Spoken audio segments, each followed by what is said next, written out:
Good morning, everyone. I'm Sasha Killewald. I'm the director of the Stone Center for Inequality Dynamics. Welcome. Thank you for being here today. For today's talk, we'll hold our questions till the end. So just write them down and we'll have time at the end for open Q&A. It's my pleasure today to welcome Mo Torres, one of CID's faculty affiliates. Mo is assistant professor of sociology and public policy here at Michigan and a junior fellow of the Michigan Society of Fellows. He received his PhD from Harvard in 2023, and his research really sits at the intersection of multiple fields of sociological research: urban sociology, socio of race and racism, political and economic sociology, and urban sociology. His sole-authored article, Separate from Class, Toward a Theory of Race as Resource Signal, appeared in Social Problems last year. And his book project, which I think we'll hear a portion of today, examines the history of fiscal crisis and urban austerity in Michigan since the 1970s. Please join me in welcoming Mo. All right, good morning, everyone. Thank you, Sasha, for the introduction. It has now officially been, I think, more than 10 years since I first met Sasha in your seminar on social stratification, where we learned a whole lot about stratification, but also learned a lot about just writing and thinking like a sociologist. So it's very special to be here with you, Sasha, but then also with all of you on this very cold Tuesday morning. So the title of my talk today is Inequality or Incompetence, Urban Fiscal Crisis, and the Spatial Politics of Blame. I'll start us off in the 1970s. This was a decade of overlapping economic crises: the oil crisis, the steel crisis, stagflation, the 73-74 stock market crash, and all these crises were felt acutely by cities across the United States, a country where, given the peculiarities of US federalism, cities feel the booms and busts of the global economy more directly than their counterparts in other rich capitalist countries. The most famous urban economic crisis of the 1970s was, of course, New York City, on the verge of bankruptcy. At the time, analysts assumed the city was too big to fail, but by 1975, New York City was at serious risk of default. Left with few other options, city and state leaders, pictured here from New York, traveled to Washington to ask the Gerald Ford administration, there's Ford right there, for bailout funding, warning that a bailout was the only way the city would be able to maintain its social programs, especially those serving New Yorkers with the greatest need.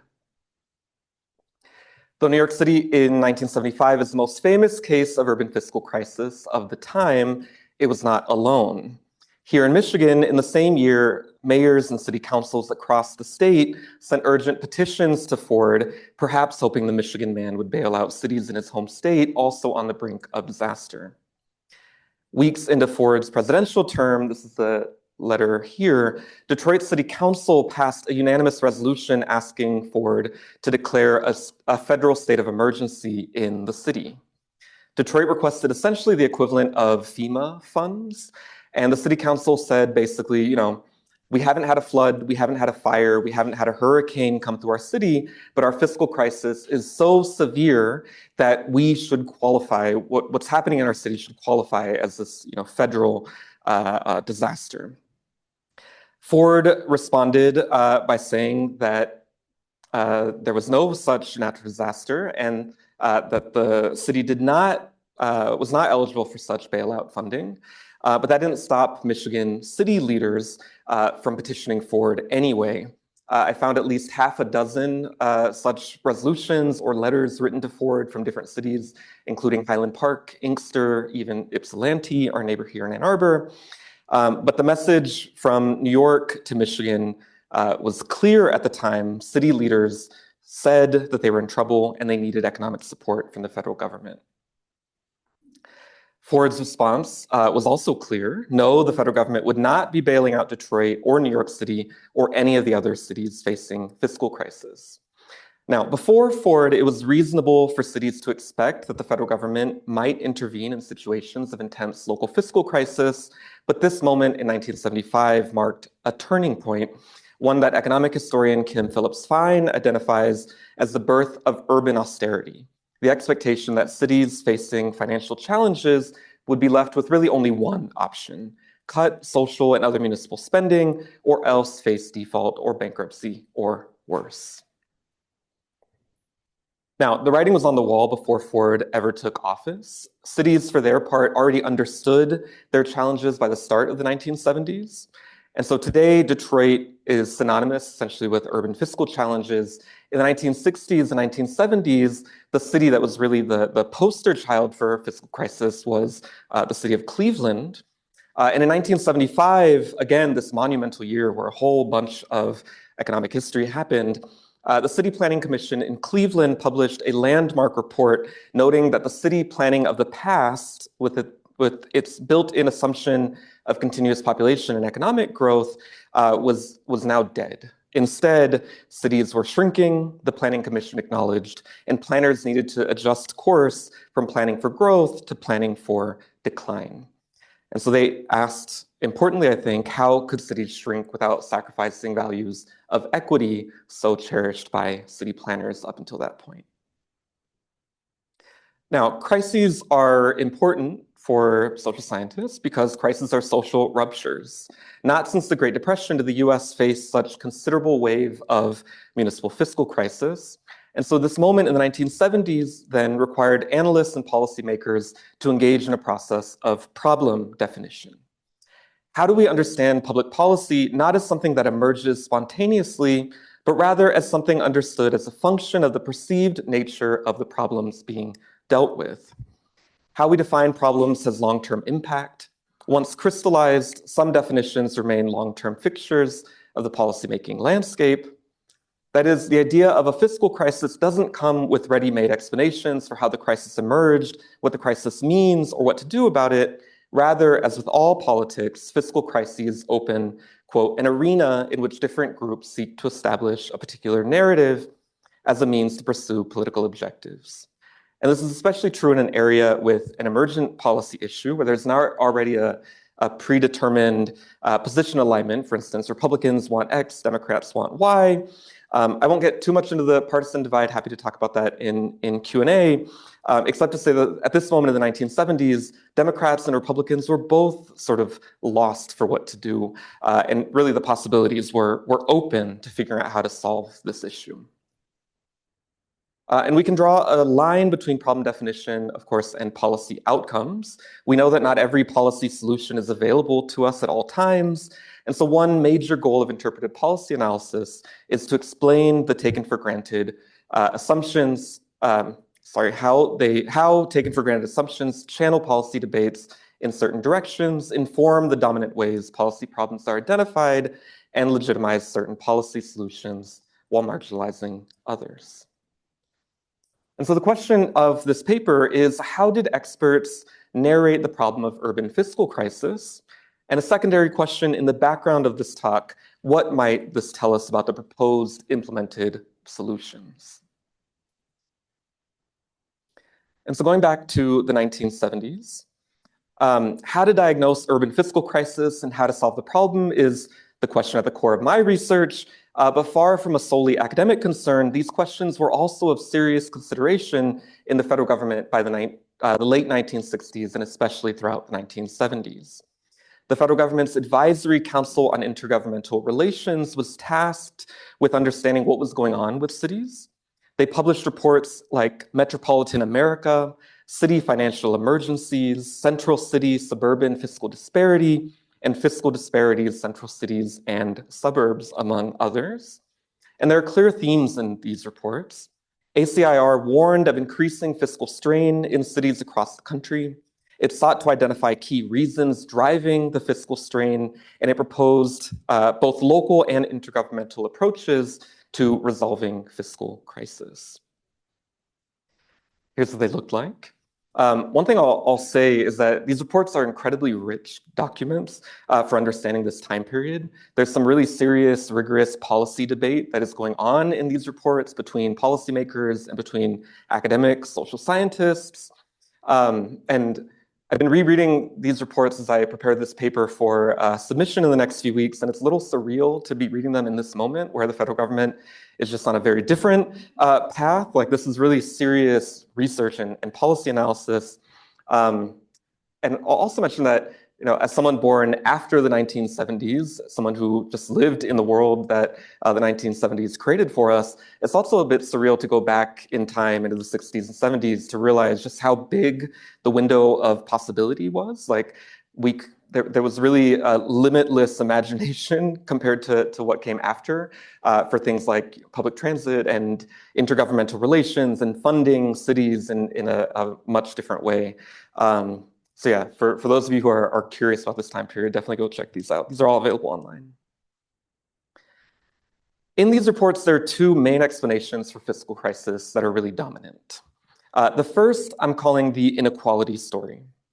By 1973, experts in the Advisory Council on Intergovernmental Relations warned that, quote, the metropolitan community has become characterized by communities with significant economic and social interrelationships, but significantly different patterns of public resources and demands.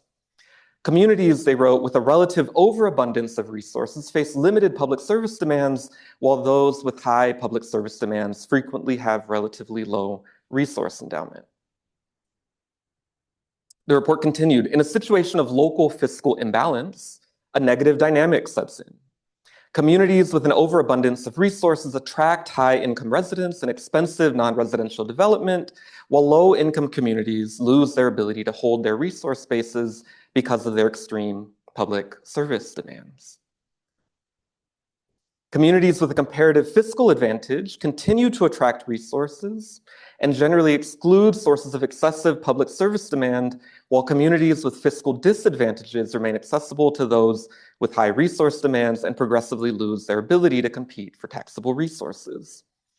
They call this a negative spiraling process that warrants public intervention if fiscal disparities are to be ameliorated. And this is the last excerpt from this report on the inequality story. Quote, to the extent that suburban communities, through zoning regulations and discriminatory patterns in rentals and real estate transactions, contribute directly to the concentration in the central city of socioeconomic groups which impose heavy demands upon local government services, they are, in fact, exploiting the central city. And this is a quote from a professor of economics here at the University of Michigan, Harvey Brazier. He has papers at the Bentley Historical Library that I am really excited to dig into to find out sort of his political leanings or kind of where he got this language of exploitation that is not exactly common in the economics that we all know and love today. So I'm really curious about sort of who this figure was and why this was his analysis. But to summarize, the inequality story states that the cause of urban fiscal crisis is uneven or mismatched social need and resource availability between the central city and its metropolitan suburbs. That is, cities have less money than the suburbs do, and cities have to stretch that money a lot farther than those suburban communities do. And so if you want to understand the problem of fiscal crisis, according to this story, you need to conceptualize the problem at the metropolitan level. That is, the actions not all happening in cities. Suburbs are a really integral part of the story. So I'll pull us out of the 1970s really quickly to consider, well, how has this inequality story held up 50 years later? Robert, I saw your excitement in the second row there. It turns out extremely, extremely well. So years before I ever found these 1970s reports, I was introduced to the work of Margaret Weir by a friend in political science. Weir and King coined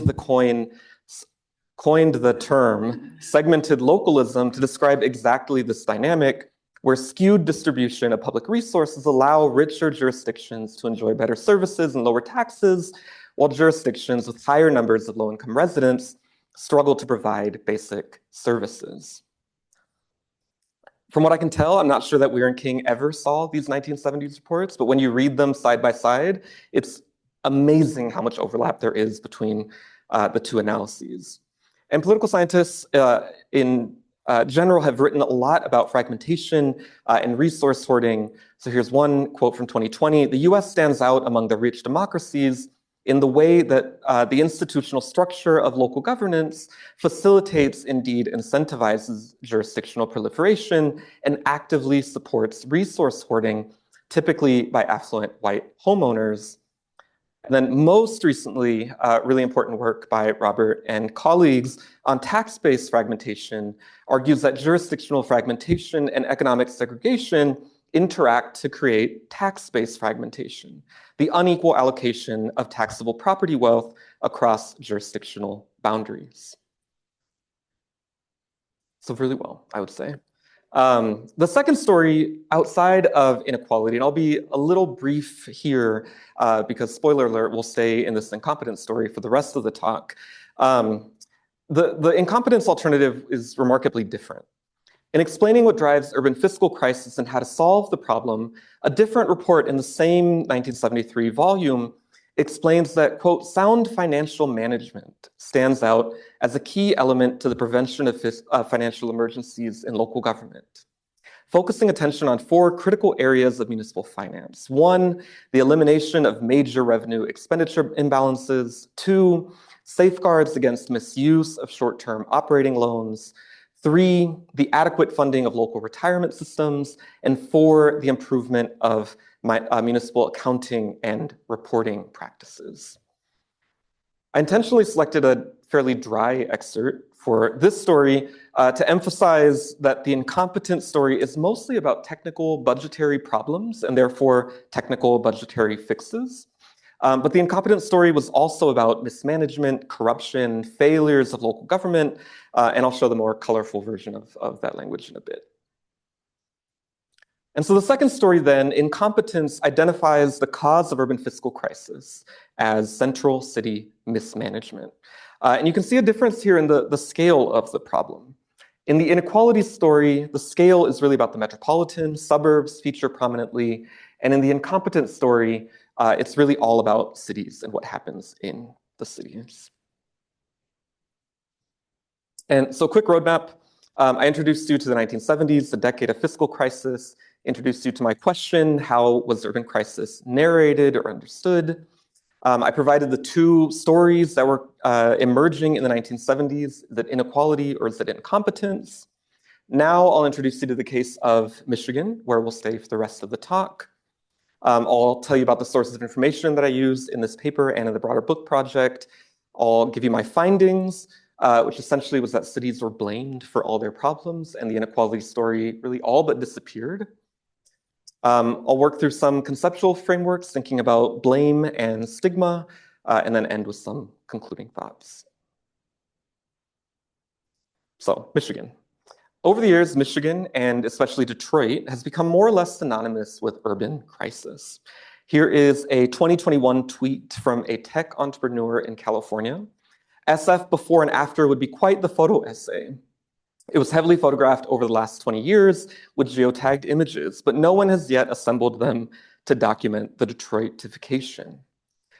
I don't know exactly what Detroitification means here exactly. I think it's like a slightly ugly street corner, but this representation is common. Here's a headline, the Detroitification of America. Like a forgotten downtown billboard, Detroit proclaims a warning about the rest of America for anyone who will stop and look. My personal favorite, the Detroitification of Detroit. And even without the ification, you'll see Detroit invoked similarly all over the place. Why big cities like New York are at risk of turning into Detroit, or even from across the Atlantic, this Guardian article, Oberhausen in the Spotlight, how the German Detroit signals electoral shift. And so why study narratives of urban fiscal crisis in Michigan? Well, one, it's because Detroit has obviously played an outsized role in our public imagination about urban fiscal crisis. But Michigan is also home to a historically high number of municipalities in fiscal distress. Think Flint, Highland Park, Hamtramck, Benton Harbor, Inkster. In Robert's paper, there is a list of examples of other fiscal deserts, they call them, where cities just lack fiscal capacity to make ends meet. Michigan in general is a policy environment with very limited discretion over revenue capacity, a high reliance on state revenues, and clear declines in statutory revenue sharing. Since the 1970s, there has just been a lot less money, aid from the state going to municipalities all across the state of Michigan. And Michigan's is a precarious fiscal context, even for the most well-managed city government, and particularly onerous for older industrial cities, of which we have quite a few in the state. But on the solution side, Michigan is also a classic example of what scholars have called the stick approach to addressing municipal fiscal distress at the state level. So compared to states like Connecticut, Virginia, New York, Maine, Massachusetts, which are carrot states, when cities are in fiscal distress, states make funding available to cities to help them out of their economic problems. Michigan is a classic example, similar to California, Washington, Colorado, of stick states, where a city in fiscal distress is met not with more funding and more assistance to get out of that crisis, but usually the opposite. Money is kept from those cities as a form of essentially punishment for getting into fiscal distress in the first place. And since the 1980s until the Flint water crisis, Michigan's flagship policy tool to address municipal fiscal distress was an aggressive form of state takeover called emergency financial management here in Michigan.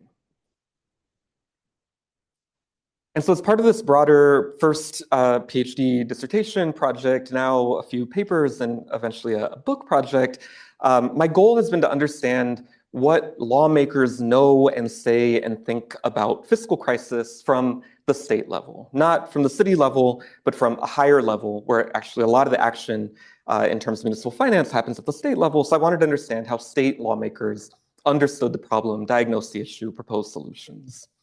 And so over the years, I've collected a set of archival evidence spanning 5 decades, from the 1970s to the 2010s. The majority of these documents have come from the state archives of the Michigan Governor Papers at the Bentley Historical Library. These cover 5 gubernatorial administrations, through Republican to Democrat. They include everything: internal memos, private correspondence, drafts of speeches. The way that these collections were put together at the Bentley was essentially by transferring direct materials from offices into boxes that were then organized at the Bentley. And so we can have a fairly high level of confidence that whatever documents are in a box under a particular name, that the person whose name is on that box was aware of those documents, maybe read them, used them. They were in their office space to some capacity. So these aren't just kind of randomly generated documents at the state level. We can attach them to actual people whose collections they were in. I've also amassed a lot of print and television media, think tank reports, judicial proceedings, especially proceedings over the emergency financial management law, surveys of government officials collected here at the Ford School of Public Policy, and then scraped a ton of government websites, both from state and municipal governments. Spent a lot of time in the Bentley Historical Library in Ann Arbor, covering the Milliken, Blanchard, Engler, Granholm collections. The Snyder papers are not yet available, but I was able to access early the Kevin Orr papers. He was emergency financial manager for the city of Detroit, who led the city's bankruptcy proceedings. I've collected a lot of documents at the Gerald Ford Presidential Library here in Ann Arbor, the State Archives of Michigan, and the Ruther Library in Detroit. I like to include pictures of archives for those who are archive curious and have not maybe yet made the jump. Here, some images from the Bentley Historical Library, especially if you're doing a PhD and into trying to find research methods, things like that. Spend some time at the Bentley Library. Whatever topic that you're interested in, I guarantee you'll find something of significance there. And it's just a lot of fun. One day that I was here, there were like deer and bunnies all like bouncing around. It felt very like Disney movie. So yeah, here's what these archives look like. For the purposes of this talk, a lot of the quotes that I'll show you come from the Senate and House journals. These are the official transcripts documenting essentially all political debates that happen in the legislature.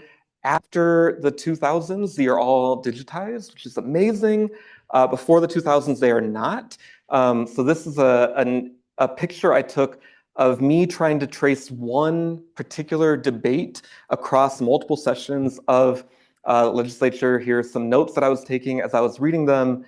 There are also a ton of cassette tape recordings of these meetings. So I listened to, I don't want to know how many hours of debates of, these are debates that didn't make it onto the actual floor in Lansing, so they weren't documented in the transcripts. These are like committee sessions and committee meetings that are only audio recorded. And when I asked the archivist for access to them, they had to like wipe off some dusty cassette tape recorder. Like no one listens to these things, but they are really interesting. And these are all at the state archives in Lansing.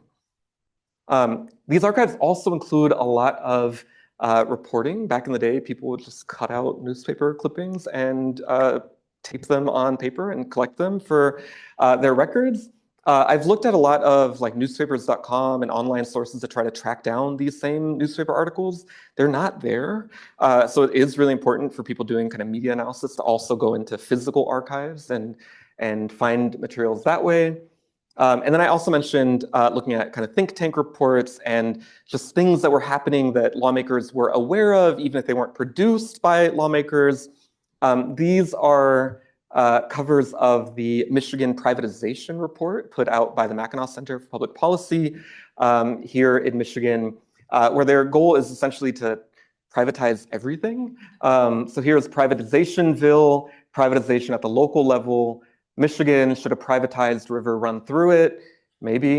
Harry Privatizer and the Goblet of Fiscal Responsibility. So I won't talk about these sources today, but I think it is helpful to know just kind of what lawmakers were reading, what conferences they were going to, what kind of communications they had with people in the policy environment. So a reminder of the question, how did experts narrate the problem of urban fiscal crisis? What might this tell us about the proposed implemented solutions? My main finding in this paper is that while competing explanations for urban fiscal crisis circulated in the 1970s, by the 1980s in Michigan, only one remained. State lawmakers blamed city leaders for fiscal crisis, accusing them of incompetence, disregard for local populations, corruption, and being beholden to special interests. If fiscal crisis was caused by local mismanagement, they justified budget cuts at the municipal level, urban austerity, and the withholding of state and federal funds, so revenue sharing or bailout funding, as the necessary solution to curb management. And I'll really focus on this first one here. You might notice that in some ways this is sort of a negative argument, that there's something missing in the archive, which poses a lot of sort of methodological challenges, which I'm happy to kind of talk through. But I will say that the inequality story that I mentioned, I'm presenting here as if I found the 1970s materials and then tested them against, the 1980s and 1990s. That is not the direction that this research happened in. I started in the Michigan story, trying to really understand what narratives were available in Michigan. The inequality story I did not ever encounter in all my years of looking at the Michigan story. It wasn't until I went to the federal level and went back a decade that I was able to actually see the inequality story for the first time. So I'm fairly confident that this sort of negative argument that the inequality story was not there in the policy debates in Michigan, I have a fairly high degree of confidence in the story. So now I'll present to you just kind of rapid fire quotes showing you what this blame on cities looked like, sounded like. There is a change over time story that in a historical paper you can kind of get more into. For the purposes of today's talk, I'm just going to give you a bunch of quotes. I don't think the change over time story is the most important. Really, it's a story of continuity, that cities were blamed and blamed pretty endlessly for their own problems. 1989, the state treasurer of Michigan was tasked with writing a report on why local governments were failing in economic terms. Robert Bowman wrote that cities had acute budget problems stemming from years of budgetary mismanagement and a lack of financial management systems. These communities, he wrote, have elected officials sincere about improving the fiscal conditions of their communities, but who found themselves spending more time in political fights. Both looked to the state as a deep pocket for their problems to avoid having to make needed expenditure revisions. Sorry, this is the state treasurer. Now, State Superintendent Donald Bemis agreed, writing that irresponsible local fiscal policies by local units of government may lead to insolvency and adversely affect the entire state. 2011, John Gleason, state senator representing Flint and Flint suburbs, argued that I think some communities have indicated they can't do the job they were elected to do. I think we have to put some responsibility for mismanagement and fiduciary irresponsibility at the local level. His colleague, Greg McMaster, up northern Michigan, stated it even more strongly. Gross mismanagement, he argued, has put cities and school districts on the brink of failure, leaving taxpayers and school children in the lurch.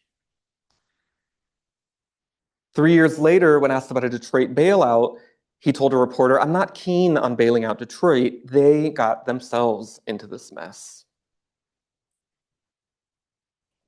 In debates over emergency financial management and how the state should respond to local fiscal crisis across Michigan, State Senator Howard Walker, also of Northern Michigan, wrote that cities were being managed with an almost malicious level of disregard for the people they were elected to represent, from going into bankruptcy and making their inability to manage their local affairs into a problem that state taxpayers could end up paying for. He said that situations of fiscal crisis were situations where corruption was rampant and where the public trust was being seriously abused to the point where the financial security of the entire state was being put at risk. Financial trouble, he said, isn't the state's fault. That's the fault of the people who are managing the school district. They should be held accountable. Anthony Forlini, state representative of the Macomb area after the Flint water crisis, similarly deflected responsibility at the state level. He wrote, he told a reporter, "The governor is not a chemist." This is Governor Snyder at the time. "He didn't give the orders to people in Flint to mix the water the wrong way, and that's where people are trying to take this tragedy to. How many years did the officials in Flint run that city down to the point we had to come in with state dollars for my constituents to fix their town? Where were the elected Democrats when their town was being pillaged by their elected officials?" And some background, the Flint water crisis was essentially caused by actions taken by the emergency financial managers. This is a state official against the will of local population, including local mayor, local city council. And so in this instance, where the sort of obvious responsibility would be on the state for taking certain actions that would result in the Flint water crisis, here we see strong deflection saying that no, it's actually the responsibility of cities. It's the fault of Flint and Flint's leaders. And so going back to these two stories, the inequality story and the incompetence story, if we trace these narratives from problem to solution, this incompetence story, the cause of urban fiscal crisis is central city mismanagement, leads us to situations where blame is rampant, where responsibility must be targeted to one side of the equation as opposed to the other, and where really the policy solutions end up feeling quite a bit like punishment, shrinking city budgets, less revenue sharing for municipalities. And so we can use theories in sociology and political science to explain this blame. And one explanation is that fiscal crisis in general tends to be a fairly fertile blame-generating situation.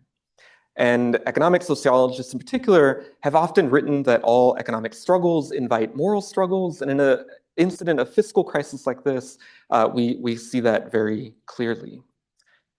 There's a whole literature on blame avoidance among politicians, where we see that politicians are expert blame avoiders who actively seek to minimize their responsibility for problems and thus their constituents' responsibility for problems, and who try to pass the buck to others or identify scapegoats to be made responsible. The politics of blame is an area that has not been applied to the degree that I think it needs to the case of Michigan, but across the Atlantic in describing the Euro crisis, it's played an important role in the, quote, northern saints, southern sinners dynamic, essentially blaming countries like Greece, Portugal, Spain for their economic woes at the expense of the sort of more noble, say, German or northern players who are framed as kind of taking the high moral ground. The role of stigma is also interesting here, I think. So there's an entire literature in sociology on territorial stigma, the idea that just as society is a hierarchy, space is also hierarchized. But territorial stigma at the level of the decision-making jurisdiction is particularly important to understand. So rather than understand sort of neighborhood stigma and the division of sort of good neighborhoods from bad neighborhoods, cities aren't just places. They're places where actual decisions are made. And in a context of high jurisdictional fragmentation, where people are divided into increasingly small municipalities, where there's high interjurisdictional race and class segregation and uneven fiscal capacity, we get a situation that sociologist Dana Kornberg calls cities of exile, bless you, where entire cities are marked as undeserving, toxic, negative places responsible for their own social problems. And so what we have in Michigan is stigmatization at the individual, group, neighborhood, and municipal level, bless you, that combined creates a discourse of undeservingness of local support, that cities don't deserve economic resources because they've just wasted them away over the decades, and deservingness of political blame, that they are deserving of the blame narratives that I mentioned. This inequality story, however, if we trace that to possible solutions, instead of getting blame, targeted responsibility, and punishment, we get possibilities for shared responsibility, ideas of shared sacrifice, collaboration, or even economic redistribution. Now, I mentioned that there are very few examples where this inequality story is actually dominant in these debates, but I'll show you one example of a debate over emergency financial management in Michigan, where Rebecca Warren, state senator from Ann Arbor, was one of the only Democrats who actually challenged the incompetence story and really promoted what I think is a fine example of the inequality story. In talking about funding for essentially revenue sharing, funding for schools and local governments, she argued that good partners do not set one another up for failure and punish each other when they are struggling. We would all agree to meet our obligation and fully fund our schools and local communities and go home, she argued. Now, I would say even in this quote from Senator Warren, she doesn't put the blame on crisis for suburban communities. She doesn't really take the scale up to the metropolitan community.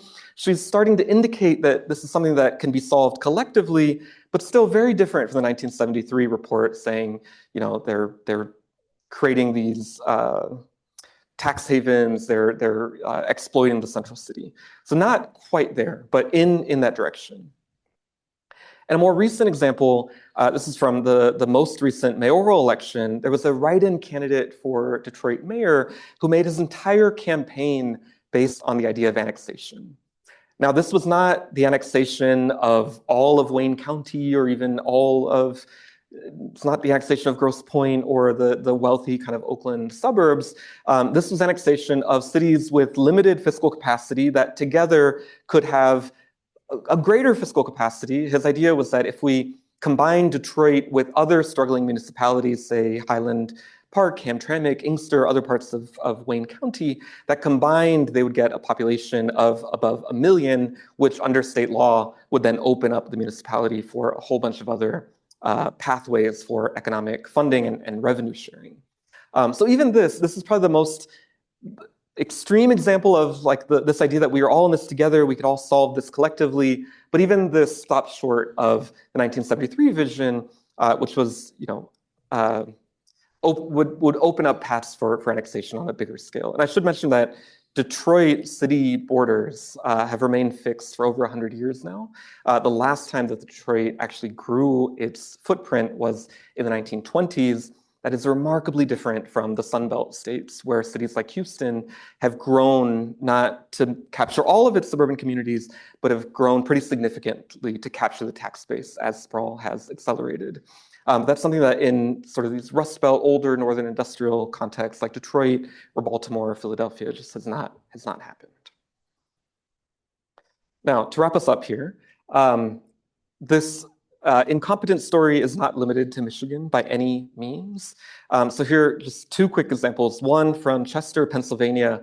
Chester is former manufacturing city, suburb of Philadelphia. Very similar kind of Rust Belt story that you could tell of Detroit or Flint or any of the cities that we may be more familiar with.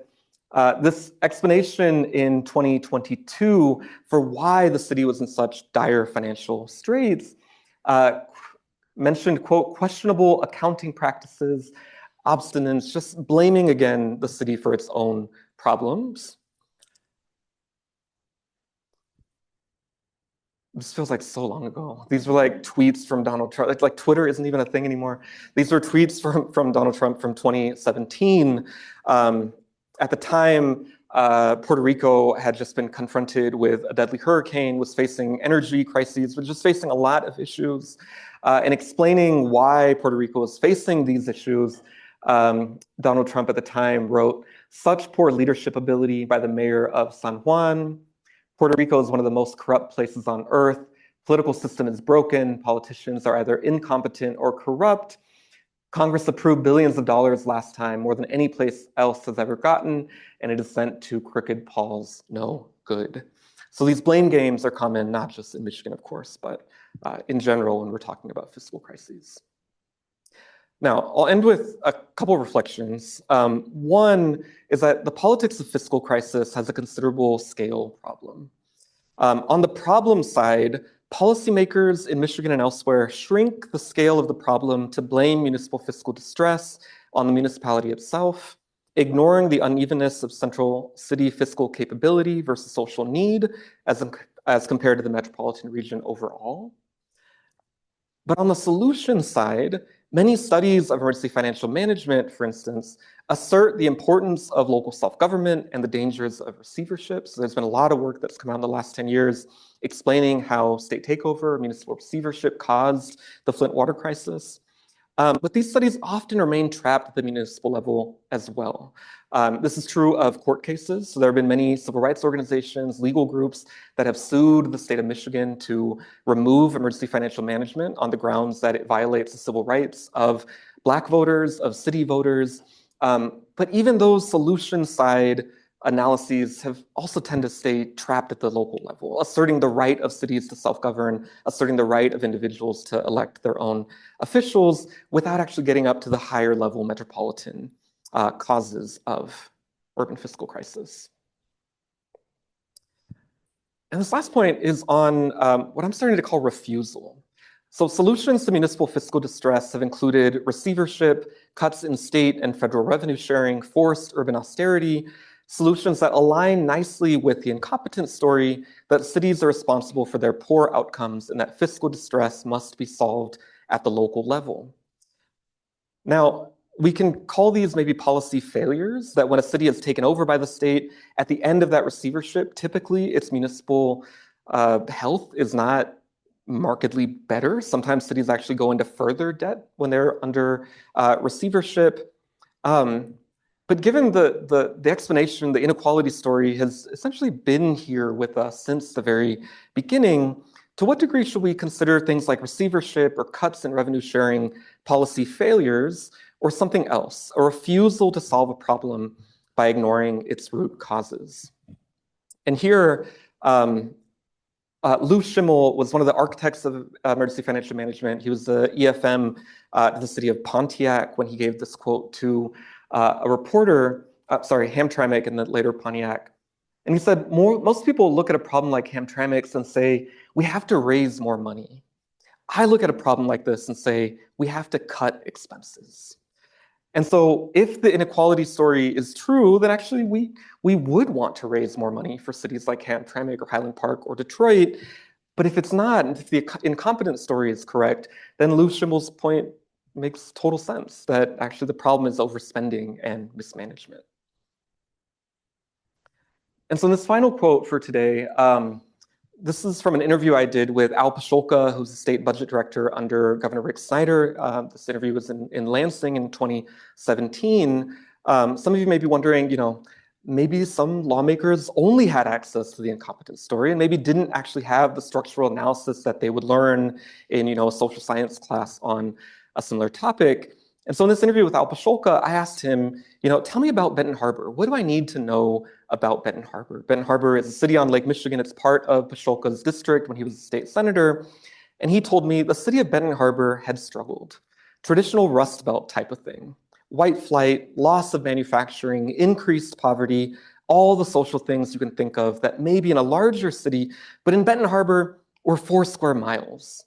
So you had a school district that was struggling, high drug use, crime, racial issues a little bit. With the city of St. Joseph, there was a tale of 2 cities, lots of different things. And so here we get white flight, we get a whole structural analysis. Like I teach a class on race, place, and inequality. My undergrads say things like this all the time. Like this is like the list of things that you tell people when you want to explain a city like Benton Harbor. Racial issues a little bit. I think he meant racism, but anyway, that's neither here nor there. But at the end of this quote, he kind of caught himself a little bit, adjusted, and concluded Benton Harbor had not taken care of its business. And it was a perfect moment for me because I saw the whole structural analysis, inequality story, tale of 2 cities. But at the end of the day, you kind of have to pivot. It's actually, the problem is Benton Harbor, not the rest of us. And I'll end there. Thank you. Okay, great. So in other words, is the inequality story more there rather than those 6 states?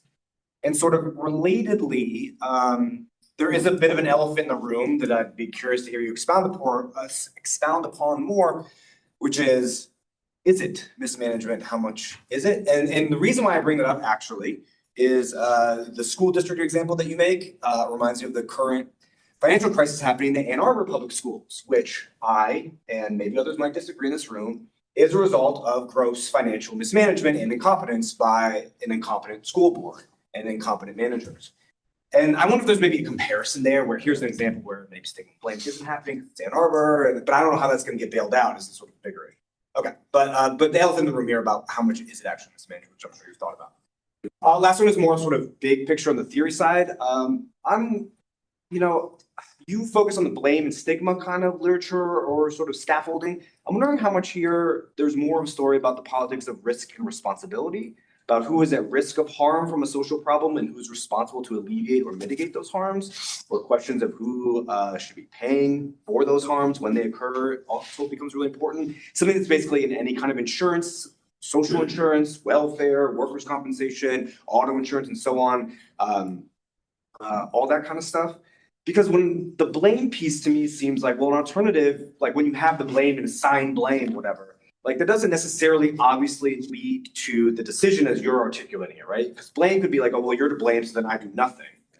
But the actions you say here about the refusal are active actions. Cutting and forcing austerity is an action, not just a hands-off, we're not going to do anything. And so there, like, I feel like responsibility has more of a sort of assuming that there's a problem, but that you got to solve it. So I know they're kind of related, and maybe I'm splitting hairs here, but I feel like there's this whole like risk and responsibility literature that aligns with what you're talking about too. And maybe I'm also being self-serving here because I've been thinking a lot about this and comparing cases along these sort of axes of who's at risk and who's responsible. But I sort of saw your case there. And I wonder if you could talk about how that might relate to the blame stigma. I mean, maybe they're the same. Maybe they're analytically distinct. Not totally. Not themselves. So maybe I'll take them in reverse order.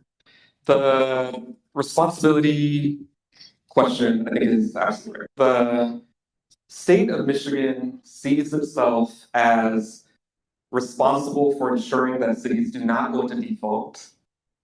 It does not see itself as responsible for meeting any kind of social needs for urban residents.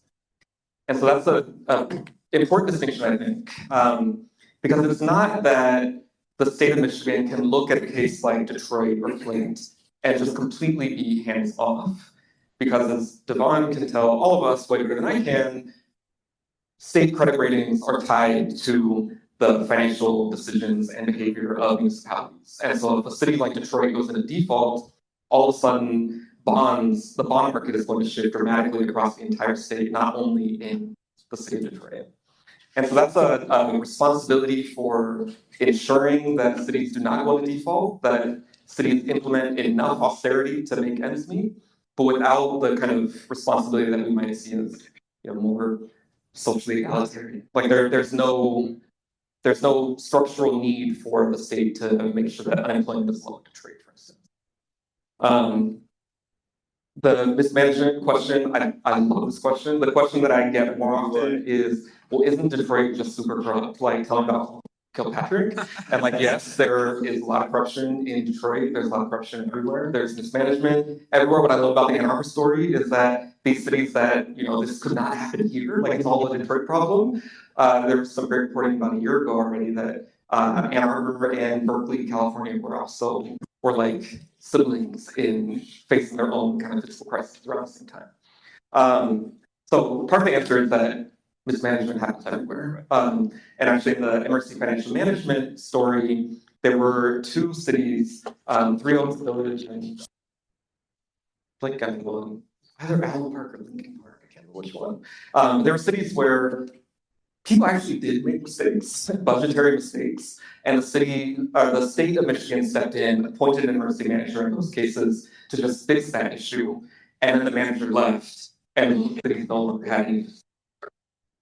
The contrast is that Flint was going to take over off and on for almost a decade, and at the end of every receivership, problems were not.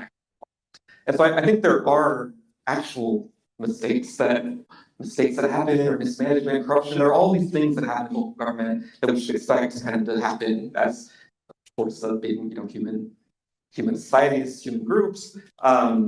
But whether that level of incompetence, mismanagement, corruption rises to the degree of explaining causally why cities like Detroit have been essentially protracted fiscal crisis for almost years now, I think that's where the backstory kind of loses a little bit. Yeah, and also, I mean, the fact that in this moment in the 1970s, cities from New York City, Cleveland, Detroit, Philadelphia, San Francisco, Boston, like all of these cities were experiencing crisis at the exact same time, I think the mismanagement story is less convincing on that. And then it's the sort of inequality story told differently in carrot states. I don't know, on a discursive level, I'm not sure, I've not done that research, but I think that would be really interesting research for people to do. Built into the receivership policy themselves, like the reason these states are classified as carrot states, is for a few different reasons. One, they typically require consent of the local government before taking over a school district or municipality. So Massachusetts, for instance, receivership has been implemented in places like Revere, Chelsea. There have been a few other municipalities, and in those cases, the school district has had to be on board. Like leaders for the district say, "Yes, we want to be taken over. What can you offer us?" Whereas in Michigan, it's the opposite. Typically, states are very resistant to take over. And so it's just built into the logic of the policies themselves. You can already see the kind of partnership versus blame game, responsibility, risk aversion. But I'd be curious if it translates to a more kind of discursive level too. Yeah. Hey Mo, this is a great talk. I really enjoyed it. I totally buy your story about like the inequality causes that you group together being like the main cause of these fiscal crises in central cities in the late 20th century. I think it seems to me you're kind of gesturing at this explanation that it's really the narrative that's taking hold about this. But I wonder how much it is about, you could also say, well, this is really about that the central cities had very little political power to kind of force the state governments to do their bidding. And I'm kind of wondering, maybe touching a little bit on Jeremy's question, like, what are the sort of mechanisms, like maybe at the state level, maybe things that are written into the Constitution, that are different between states about how much states, and you kind of referenced it a little bit in your previous answer with Massachusetts, that are driving maybe why some,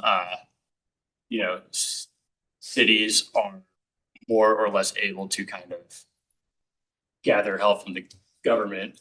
And in the case of Detroit, I mean, I think you probably make an argument that because Detroit was very constrained in being able to get the state to help address this problem, then the sort of narrative, the dominant narrative took hold because that's kind of the narrative that the people that had the power wanted to have. Absolutely. Yeah, no, there's a whole debate in like the ideas and public policy literature on whether the ideas come first and drive policy or whether people already have the policy in mind and then create narratives to kind of support that policy. I'm kind of in the second group. I presented the narratives here because it's the like empirical data that I had worked with, but I don't know. I'm not super convinced about whether it's the narrative that's actually driving all action or just kind of being created after the fact. But yeah, I mean, there are a lot of structural reasons why Detroit does not have power in Lansing. As cities lose population, people move out to the suburbs, all of a sudden the kind of population, the political dynamic changes really dramatically. Margaret Weir, who I mentioned in the talk, has done a lot of work showing the declining power of cities in state legislatures as a whole as a result of suburbanization. One way that this is manifested even beyond population decline in some cities and population growth in suburbs is the way that districts are formed in the state legislature also. Like I showed a quote from Gleason, who was the state rep or state senator for Flint, and that district includes Flint, but it really is the Flint suburbs district. And so even the urban representatives are actually suburban representatives in most of these cases. One thing I did look at through this research process was whether like urban representatives would have a different narrative than their suburban counterparts, and actually I found very little difference. I found very little difference in general. Like I started playing a game where I would try to identify if someone was a Republican or Democrat and couldn't even figure that out. So like this narrative is really dominant.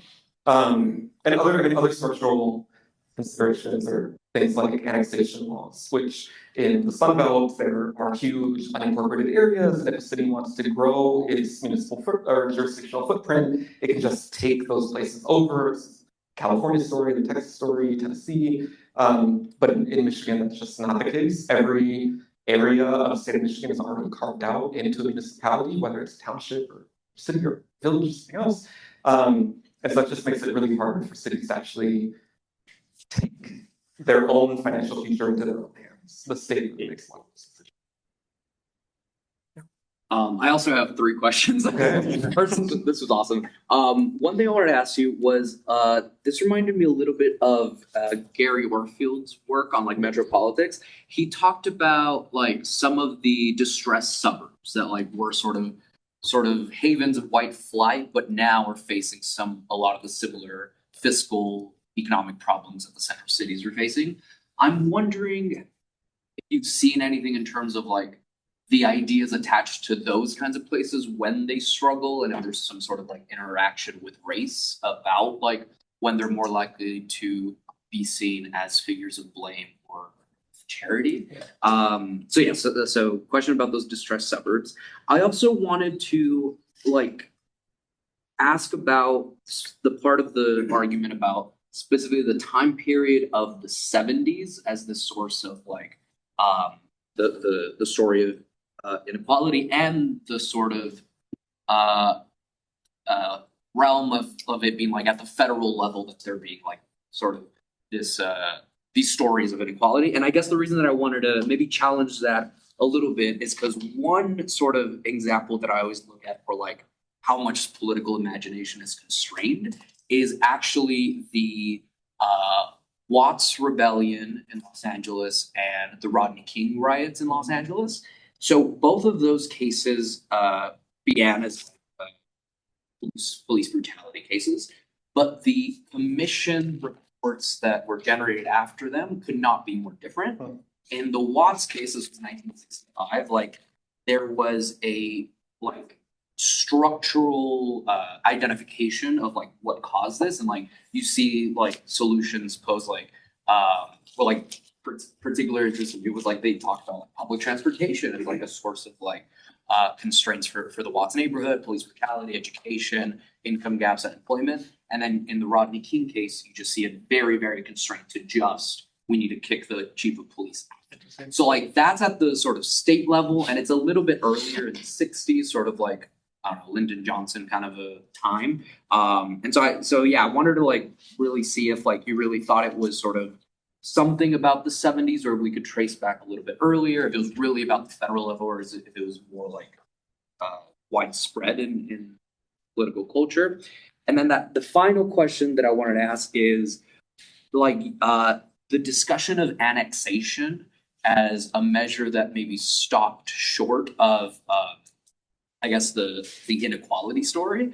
And I don't know, like to me, annexation actually seems like maybe even a little bit further as like a solution or like a big structural solution, and something that was actually posed as a solution to urban crises like as far back as like the 30s and 40s, and then sort of became less popular as suburban municipalities got more power.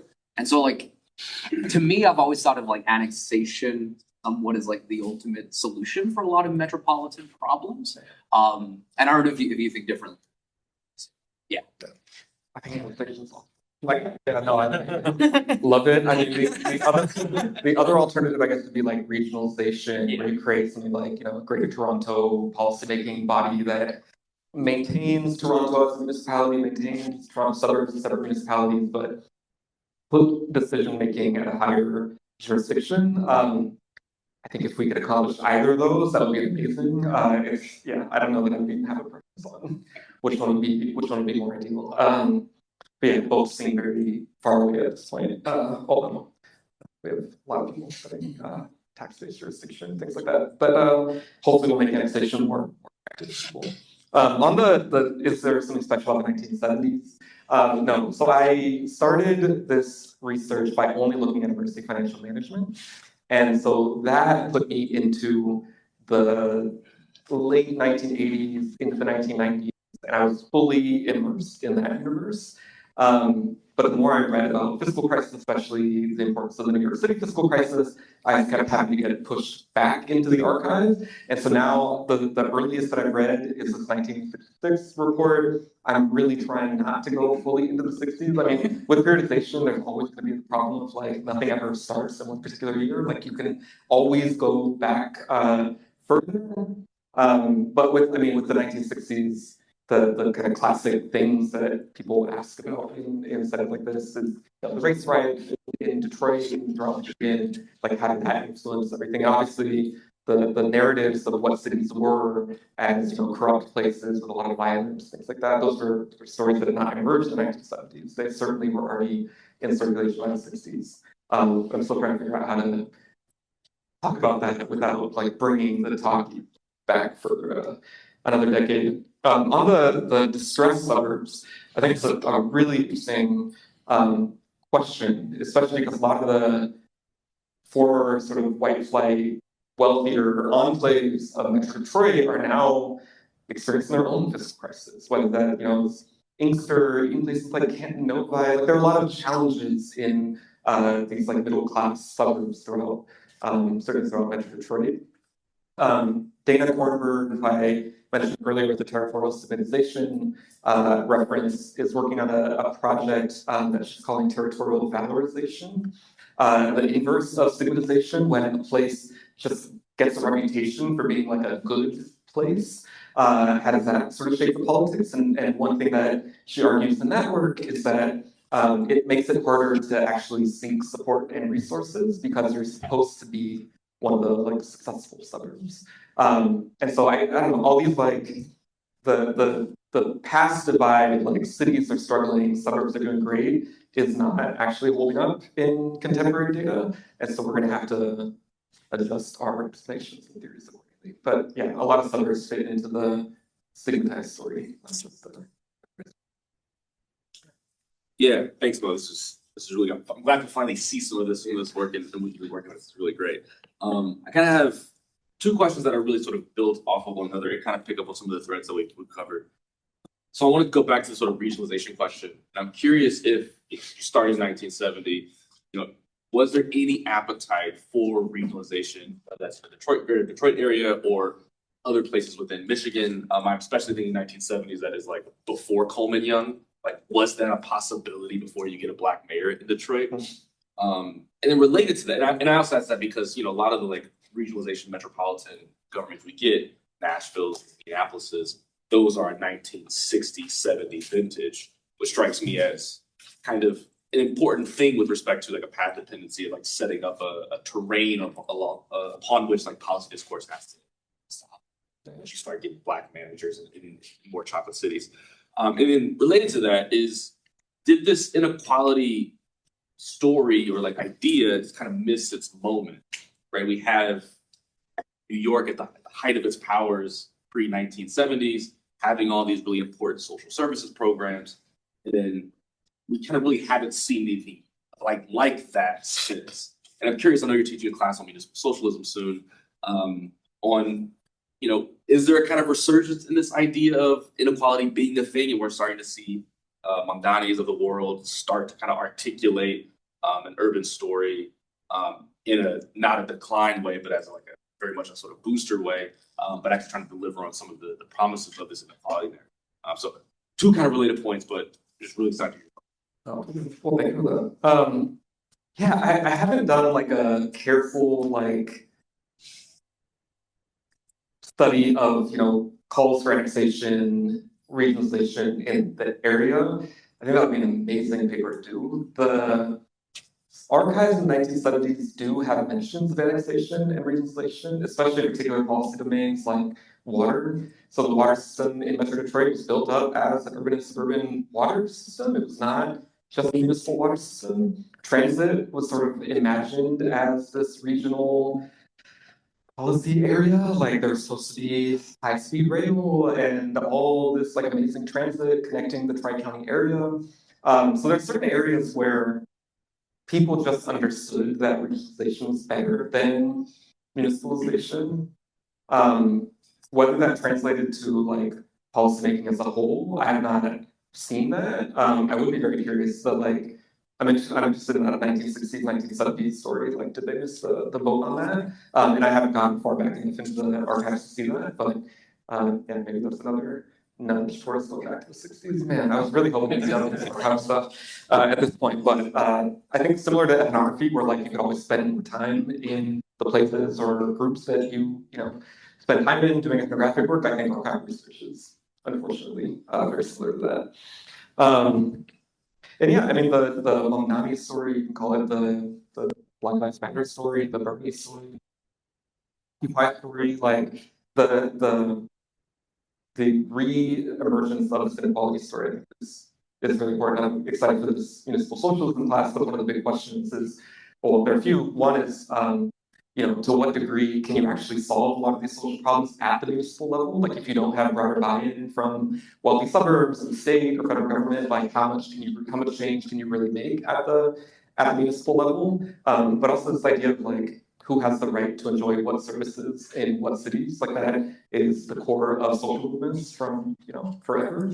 But it's kind of the question missing in a lot of politics, where in Detroit politics, no one's asking like, what new things can we build that are free and amazing for all the population? We're still in the mode that, you know, the Cleveland Planning Commission identified, like always cutting things, always shrinking expectations of what cities can provide. Thank you so much for an amazing talk. I was wondering if you could reflect some more on the sort of causal question of why the Incompetence story was so successful and ended up winning out against the inequality story to such a degree that you saw it. I know that in some work on sort of welfare politics, there's the idea of ideas having like intrinsic power or like epistemic privilege sometimes, and that can factor in, but I'm also wondering about, you know, the structural factors sort of impacting that battle of ideas. Is it just like the Marxist story, likelihood of, you know, ruling ideas, or is there maybe other causal mechanisms that stood out to you in this research? Yeah, I love that question. I mean, one of the big challenges, this would come up in annexation, in regionalization, in just revenue sharing between municipalities. One of the big challenges is that people are going to have to lose some things also, like cities may gain resources, but that also means that tax havens are going to have to give up some of their tax havenness. And so I think for me, I think what really emerged here was like the burden is on what group. And the inequality story requires us to shift the burden of fiscal crisis, like solving fiscal crisis, to affluent suburbs. And the more affluent a suburb is, the more, I guess, they would have to give up to equalize the situation. And I think how do you convince, affluent white homeowners in the suburbs to give up their economic benefits, economic capital, is, I think, a really difficult problem to solve. And so for me, I think that's also why I'm landing on this sort of the narrative, like the structural policy conditions were there first. The policy decision was already made, like cities were not going to be getting an influx of cash in the suburbs, and then the narrative had to kind of justify that. Have sort of like hard proof to make that argument, but that seems right. I think this picks up on Devon's question a little bit. The talk was more silent on race than I expected it to be. And so I was thinking not only about the race of the residents, but the race of the leaders and how that relates to the particular narrative of blame. So it seems like if this had been a rush of like white women in charge, we might have gotten narratives of blame that were about them being too weak or something like that. But this particular incompetence and corruption feels like a really like drawing into pre-existing stereotypes of Black men. So I just wondered if you could expound. Oh, totally. Yes, so I got feedback from a review recently that I did not talk enough about race in a related story. Part of that is intentional. There's a way that the history of fiscal crisis in Detroit is narrated only through race, like the chocolate cities, vanilla suburbs, literature. Like there's a I don't know. That story is definitely there in other tellings, and it's important here too. The explanations identifying the problem at the city level from the federal government's perspective is something that happens before the sort of wave of Black mayors throughout a lot of parts of the country. Detroit, Atlanta, like there were famous examples of Black leadership, but not necessarily. It's not like that came first and then the explanation came. Like the explanation was already there.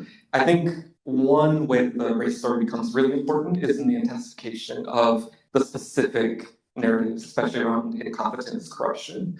I told the incompetence story as like long, story that doesn't really have any internal heterogeneity. There's actually quite a bit of internal heterogeneity. Like there's a version of the story that I presented in the 73 report that's just, technical fixes, very dry, not actually very moralistic. Like it's a technical story that in some cases becomes a very moral story. And in the case of Michigan, like the language that people use to describe the colonial administration or, other Black mayors that came after Paul Patrick is still thinking that it was always thrown out. I think one thing I've also realized is that the way that lawmakers talk about Detroit or non-Detroit cities in Michigan, it's just all the same thing. And so a corrupt mayor in Detroit then translates to allegations of corruption against the mayor in Benton Harbor, for instance. Those two places have nothing in common except the fact that they have high Black populations, high poverty rates,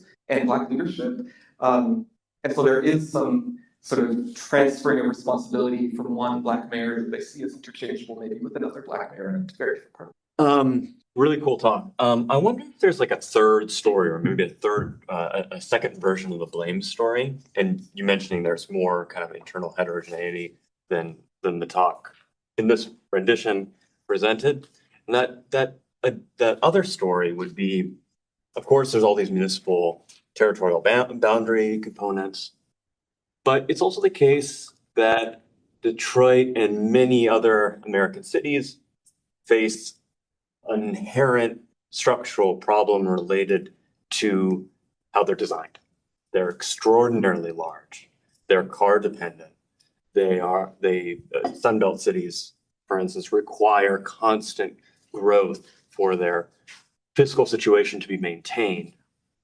And in a circumstance where you have such a car dependent city with extraordinary infrastructure, and then you have the most extraordinary population decline of an urban center, you have a problem that is very difficult to fix. And I was just kind of trying to find what is the per capita expenditure on roads in Detroit. It seems as though it's about 5 times the national average, higher than any state.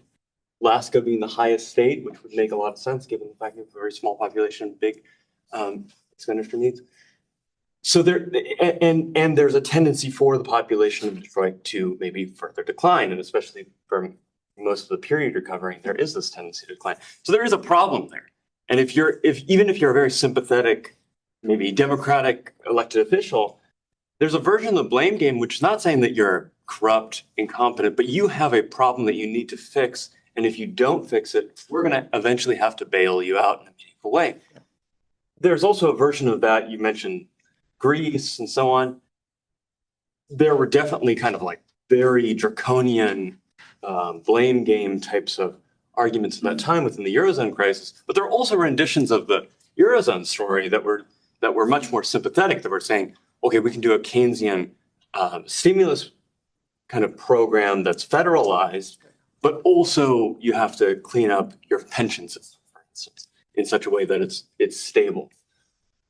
Is there a version of the blame game that is like that? And if there is, does that change the account a little bit? Totally. Yeah, I mean, what you're describing, the Eurozone is very close to the kind of carrot approach that I mentioned in the US. So a state like Massachusetts would trade funding, whether sometimes a loan, but actually sometimes just give money to cities or school districts, kind of get them out of the red, and in exchange they would work with them to revise their pension system or to kind of look at teacher contracts, things like that. And so there was the sort of admission that what the city or school district was doing was just not economically feasible in the long run, so they kind of had to adjust. But it was done in this very kind of, supportive process, which is very different than in Michigan, where Michigan money was taken away and people were not on board with at the local level with making these big changes. But I do think there's a situation where a state or some subnational body can look at a municipal problem and try to fix it, even if the city has to give up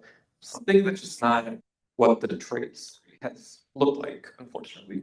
And so the population story, like Detroit was built for a much bigger population than it has now. Detroit is under 700,000 now, so the last couple census counts. And so the city's problems like dilapidated housing, empty neighborhoods, or where there is a lot of waste and pollution, but not actually people living there to actually take care of those communities, that is a problem that was created by people leaving the city. And that responsibility then falls on people who have stayed behind to kind of make ends meet. But the white flight, the population decline in Detroit was very lopsided economically. It was the poorer people who stayed in Detroit, the wealthier people who left. And so it just creates a really awful situation where the state could look at Detroit and say, hey, you have a problem with, empty houses and these roads that need to be taken care of and whatnot. And they do. The state of Michigan does provide economic resources to the city of Detroit, but it's just not on the appropriate scale to actually address the problem. And so cities like Detroit end up having to pay a lot on not just roads, but even like energy costs. So a lot of the city of Detroit was basically dark at night because the city didn't have enough money to repair streetlights that were broken or actually pay for the energy costs to provide light to neighborhoods that only had, say 2 or 3 families living on a block as opposed to a fully populated street. And so it turns out that a city built up like Detroit just is very expensive to run in general. And if it were, at capacity, there would be a tax base to actually support that. Without capacity, the tax base is completely missing. But I don't think anyone in the city of Detroit would ever say there are no problems here. Like, to the contrary, they, I think, realize the problems, but also realize their own kind of internal limitations on addressing. Yeah, thanks. I've, like Devon, have been very excited to hear you talk about this for a long time. So it's really, really cool to see what you've been finding. And I've learned a ton. I'm really excited to go back and read these reports from the NCR. I'm very curious about this 1 million population threshold and the history of that in Michigan. And then I guess I would be interested in hearing you talk a little bit more. So it was helpful in the Q&A to get the sense that came out that you sort of see it as like there's a structural conditions where these politicians need to have a reason not to transfer the resources, and therefore the narrative, they lean into this narrative. And that fits really nicely with the Benton Harvard quote that you gave, where it's like, yeah, they kind of understand what's going on because they do this for a living, but then they have this imperative. I wanted to ask sort of, I guess, more specifically, if you see what you see their kind of, if you see something similar around their discussion of revenue sharing in particular, because I guess my understanding is that there, as you mentioned, there have been sort of pretty large cuts in state revenue sharing to cities, and that these are like fairly directly connected to like all these municipal bankruptcies, is my understanding of the history.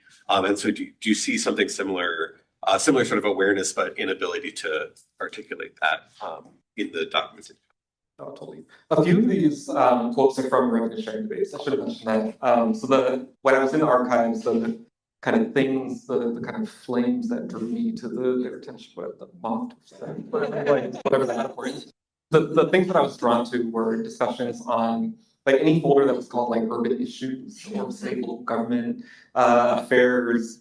There are always folders just called like Detroit or Inkster, Ben Harbor, whatever. You can go and look at kind of things that drew their attention to those in particular. Revenue sharing was a ton of the debates on university financial management. Those are the things that I was really focused on. But the revenue sharing debates, like there are many lawmakers who say some version of, if we give the city money, they're just going to waste it like they always have. So therefore, we shouldn't give them. It's just like, throwing more money at a problem that is not going to get fixed. There is a logic and a rationale there that ends up just being a justification for kind of revenue sharing. And that million number, so in a bunch of state laws, Michigan divides cities between those with more than a million and under a million population. That was always designed to be like Detroit-specific policy, but they couldn't just say, this is the Detroit policies. They had to create a neutral version of that, but no one anticipated that Detroit would fall under a million population ever. And so Detroit lost access to a lot of those special funds or resources that it could have gotten from being a big over 1 million city. And there's always been this like southeast versus west side of Michigan debate. And so Grand Rapids was predicted to be at above 1 million at some point in the future. And so Grand Rapids would have also been eligible for those funds. But as of now, for a long time, no city has been. That's sort of a really interesting for this story, because that suggests that there was a period where the state government was willing to do special things for Detroit in a way that they're not anymore. I had not thought of that. Yeah, I mean, Detroit for a long time was the kind of crown jewel of Michigan. It was the Paris of the Midwest. It was just a really affluent, one of the richest cities in the entire world. And so even in the 1950s, 60s, Detroit had already bled population, but it was known for such a long time as like powerful, wealthy city that even in the first 2 decades of population decline, people still didn't realize how big the problem was. Like Detroit was going to bounce back, it was going to, recover, it was too big to fail. What did they know? They had a big plan. Great, we are at noon, so thank you again. Mo, please join me.